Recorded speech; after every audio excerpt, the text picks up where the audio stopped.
the branch manager of Katipunan branch of the PS Bank in order to bring the opening account documents, including the initial deposit for account number 10891210173558. I will have to ask the Senate as an impeachment court to rule on this, because the tendency of the question is to expand what was agreed upon in the caucus and a decision of the impeachment court. And we want to know whether we are going to change the ruling that we have issued beforehand. With the permission of the gentleman from Iloilo, Senator Alan Peter. Mr. President, magandang hapon. I will ask my questions later on. Just a point of information and to clarify the matter. I have here a copy of the subpoena.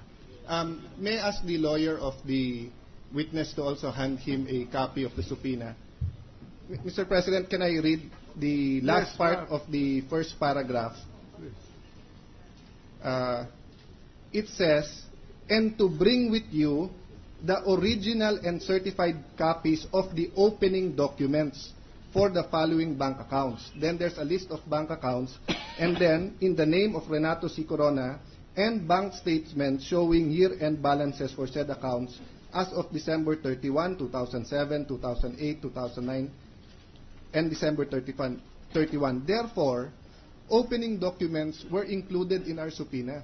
And I would think it is normal that opening documents would include initial deposit.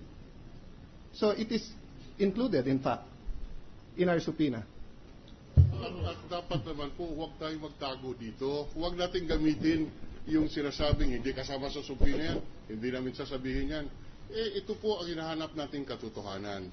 Kaya, Mr. Witness, kung po pwede lang, dalhin mo na ng sarili mong kusa ito po mga dokumentong ito. Otherwise, we will be compelled to ask that the branch manager of Katipunan come around because he was the one subpoenaed. Your Honor, with all due respect, we did present the opening documents of the peso accounts yesterday. And there are other documents actually that pertain to dollar accounts, which we... no, this is the peso account. This is the peso account. Yes, so it is not covered by your exception. Yes, Your Honor. So you can bring the documents. I understand, and I'm made to understand, that any disclosure actually has to be made on the basis of the decision of the Supreme Court for peso, the impeachment court for peso accounts, and this comes from a subpoena. And if I will disclose anything beyond that, it is not covered by the order of the impeachment court, and we will be open to, we'll be violating the law on confidentiality of deposits. Please stop lecturing on the court, Mr. Witness. The subpoena addressed to the branch manager says, acting on the subpoena request for subpoena dated and filed on 3 February 2012 by the House of Representatives through its prosecutors, you are hereby commanded to appeal before the Senate of the Philippines at 2 o'clock in the afternoon of the 8th day of February 2012, and every day thereafter until the purpose alleged in said supplemental request for subpoena shall have been fulfilled. The Senate Session Hall, Senate Building, GSIS Headquarters, Financial Center, Pasay City, then and there, to testify your knowledge in the case which is before the Senate, in which the House of Representatives has impeached the Honorable Chief Justice Renato C. Corona, and to bring with you the original and certified true copy of opening documents for the following bank accounts, and then the bank accounts are mentioned in the name of Renato C. Corona, and the bank statements showing the year-end balances for the said accounts as of December 31, 2007, December 31, 2008, December 31, 2009, and December 31, 2010. So, the chair rules that the question of the gentleman from Iloilo is correct in accordance with the subpoena. So, if you do not have these documents, the subpoena orders you to bring these documents, and if you do not have it now, you bring it in the next hearing. Your Honor. I'm sorry? Yes, Your Honor. All right. Now, let's go to just one more topic, and I am through. This is the matter of the Know Your Client procedure. I assume you're aware with this as President of the bank.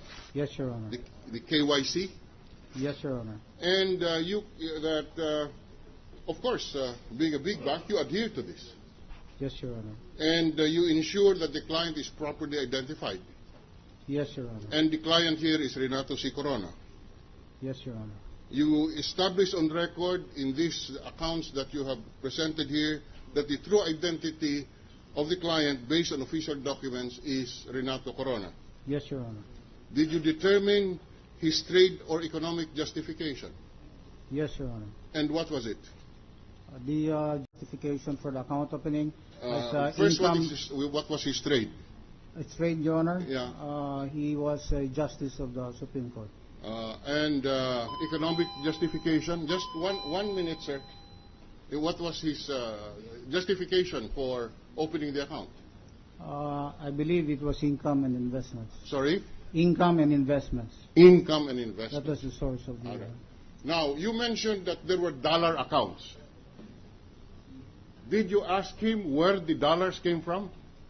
I did not mention anything with respect to dollar accounts. The only thing that I have declared to the body, Your Honor, is that I cannot present anything on 5 accounts because they are dollar deposit accounts. That's correct. They are dollar deposit accounts. Yes, Your Honor. Now, when these dollar accounts were opened, did you ask him where the dollars were coming from as part of your due diligence?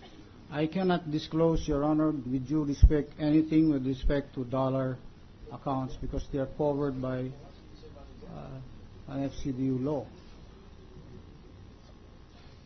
You're saying that this is covered by the FCDU law, which we explained yesterday. But isn't this part of the Know Your Client rules?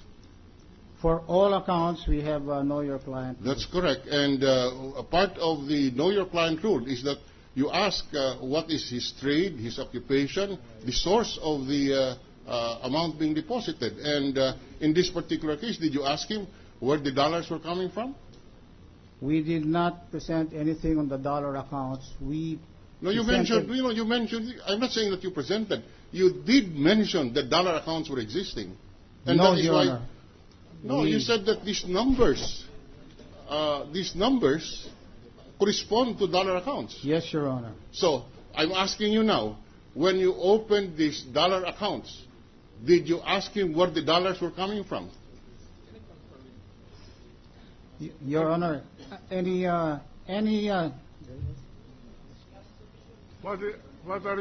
want to do? May I ask, You want to? Your Honor, can I consult my counsel, please? Okay. You want to consult your counsel?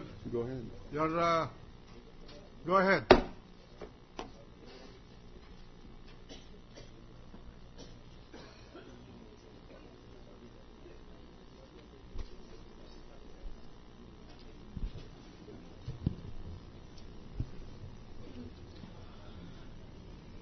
Please, Your Honor, yeah. I respectfully, I'm sorry that we cannot disclose anything with All right. respect to dollar accounts of anyone. All right. I will not tarry further because you have refused. We can resolve that later. Just going back to the peso account, did you determine if the amounts deposited were commensurate to the financial capacity or income of the depositor as part of knowing your client rule? At the time of the account opening, that determination was made At the for the time, peso accounts. at the For peso the account. peso accounts. Peso Who accounts. asked the questions? those that